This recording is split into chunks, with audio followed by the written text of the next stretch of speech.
So today, my dear students, we have to start the last topic of our syllabus, that is graphical representation of a data. एक data को हम graphically कैसे represent करते हैं. What is the fun to represent a data graphically? आप यहां पहले लिखेंगे to understand the data more easily and more quickly.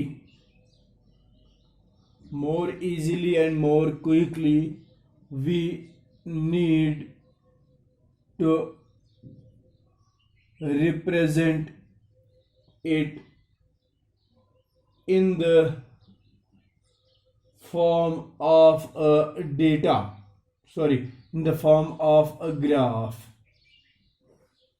समझिए ना आप, मैंने क्या लिखा? To understand the data more easily and more quickly, we need to represent it in the form of a graph. आप लोगों ने देखा होगा जब हम किसी भी दो टीम, क्रिकेट टीम के रन्स का ग्राफ देखते हैं, जैसे कि वहां पर वो ग्राफ बनाया जाता है ना ऐसे, तो हमें बिल्कुल इस तरह से पता चलता है कि किस टीम की एवरेज बेटर होती है.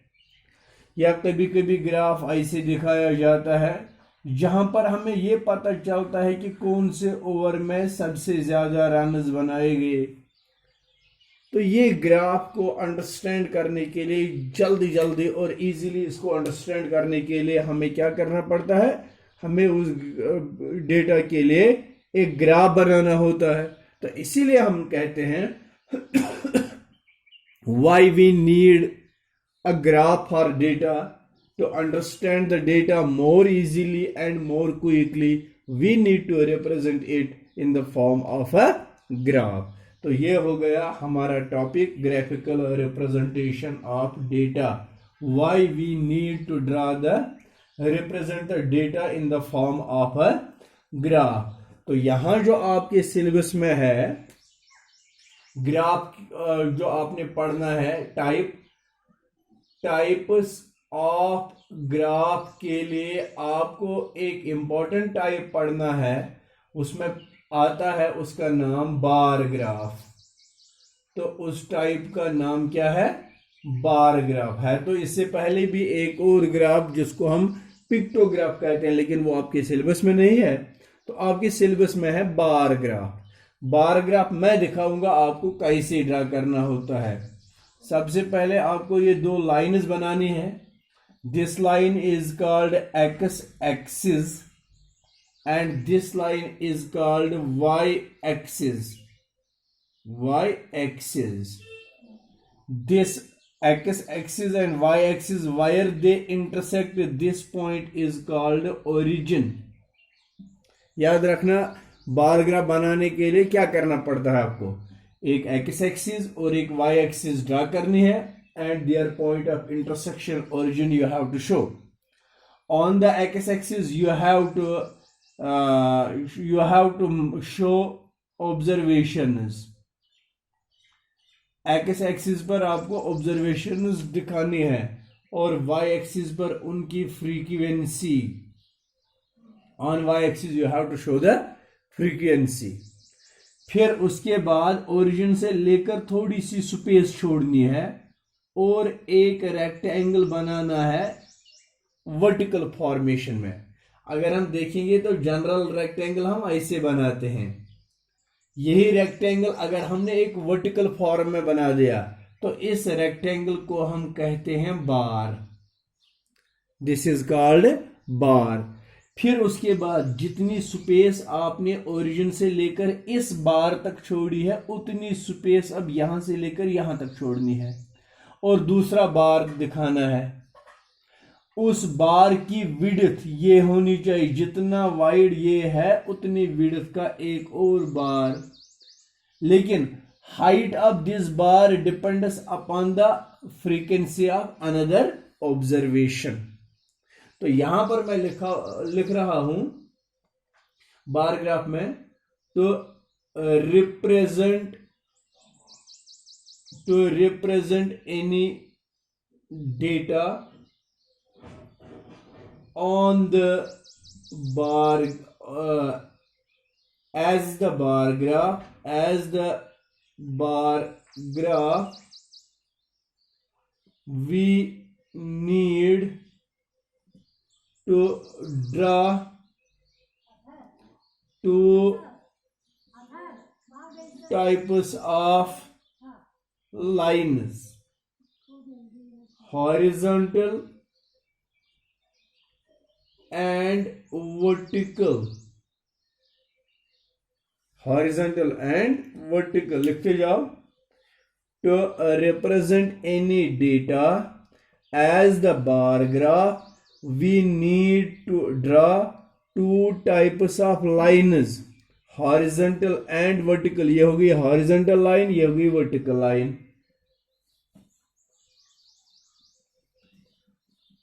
उसके बाद आपने लिखना है horizontal line is called x-axis and vertical line is called y-axis. On the x-axis we represent observations, and on the y-axis we represent the frequency of observations. फिर से आप लिखते जाओ. Horizontal line is called x-axis and vertical line is called y-axis.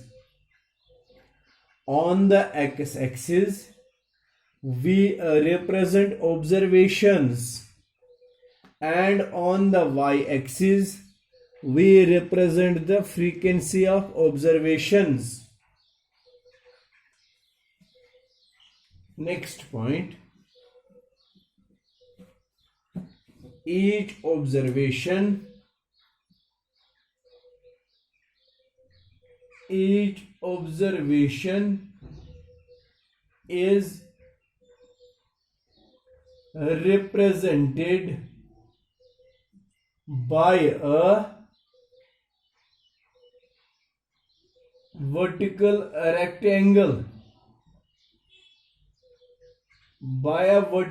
rectangle called bar.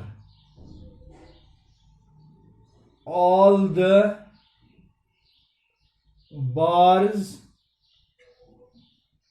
should be of same width. All the bars should be of same width.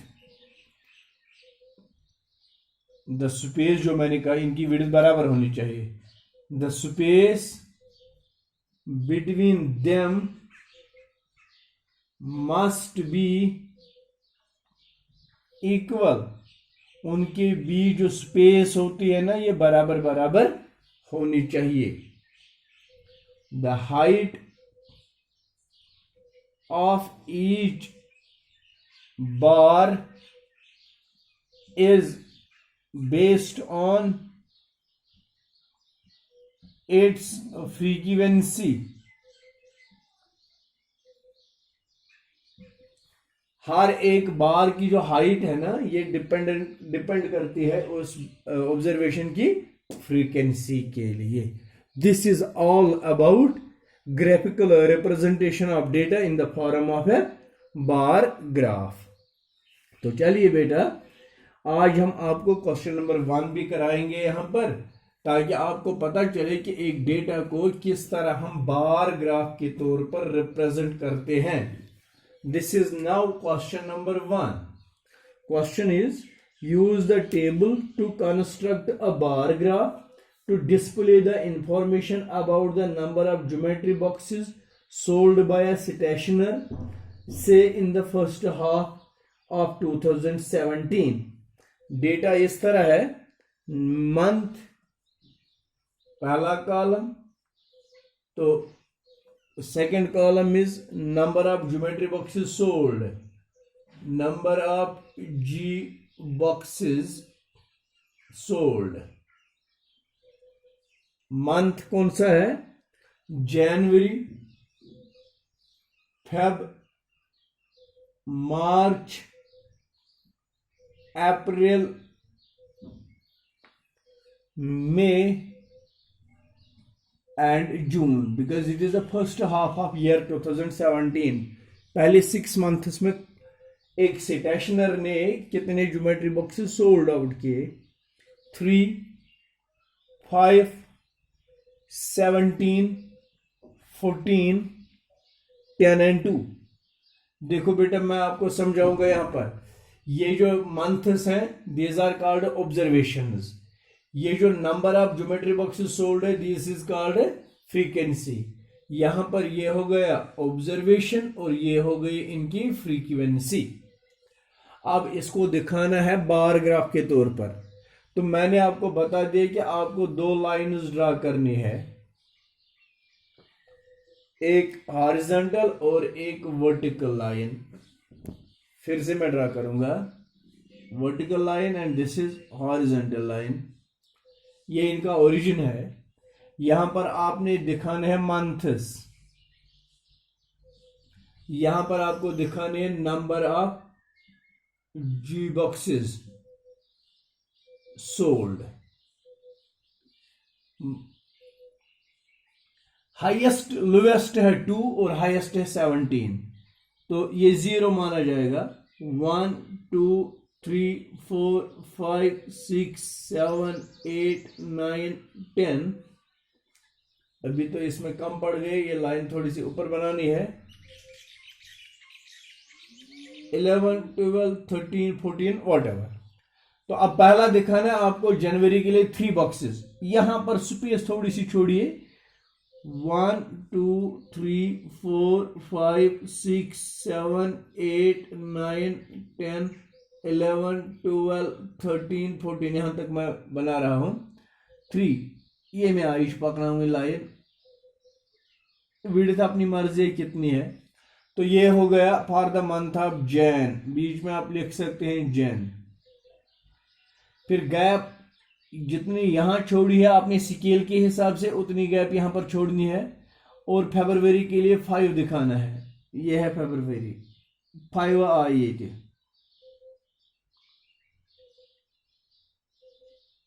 This is the month of Feb. उसके बाद मार्च 17, वो मेरा 17 यहाँ नहीं है, आप बनाएंगे. फिर 14 तो मेरा है, ये मैं मार्च के लिए गैप छोड़ रहा हूं. ये मार्च होएगा इतना. फिर ये ना फेब आया, मार्च, अब अप्रैल, ये है अप्रैल. उसके बाद मई 10, दिस इज फॉर मई. उसके बाद जून 2, दिस इज फॉर जून. तो ये हो गया बार ग्राफ. अब अगर यहां पर आपको ग्राफ में बताया जाएगा, बताए कौन से मंथ में सबसे ज्यादा ज्योमेट्री बॉक्सेस सोल्ड आउट हुए, तो सीधे पता चल गया ये मार्च, क्योंकि मार्च का जो रेक्टेंगुलर बार है वो सबसे ऊंचा. और किसमें सबसे कम बेचे गए, वो है मंथ ऑफ जून. और तमाशा सारे भी छिड़े हुए, तो जून में 2 ही यहां पर सोल्ड आउट हुए. This is all about the bar graph. आगे आप देखेंगे क्वेश्चन नंबर 2. इसमें डबल बार ग्राफ बनाना है. मैक्सिमम टेम्परेचर इस तरह से, डबल बार ग्राफ ऐसे बनेगा. ये मैक्सिमम है और इसके साथ मिनिमम, ये मैक्सिमम है और इसके साथ मिनिमम. इसी तरह ये मैक्सिमम है और इसके साथ मिनिमम। तो इस तरह से आप डबल बार ग्राफ दूसरे क्वेश्चन के लिए बनाएंगे, और तीसरे क्वेश्चन में भी आप इसी तरह सिर्फ और सिर्फ बनाना है उसको बार ग्राफ, जैसे ये बनाया वैसे आप ये भी बनाएंगे। Now this is question number 1, this is question 2 and 3 you will do by your own, and in the next video it will be 4 and 5, and that will be end of our syllabus. Thank you very much for watching this video. If you have any kind of doubt, please contact me. I will make that clear tomorrow inshallah.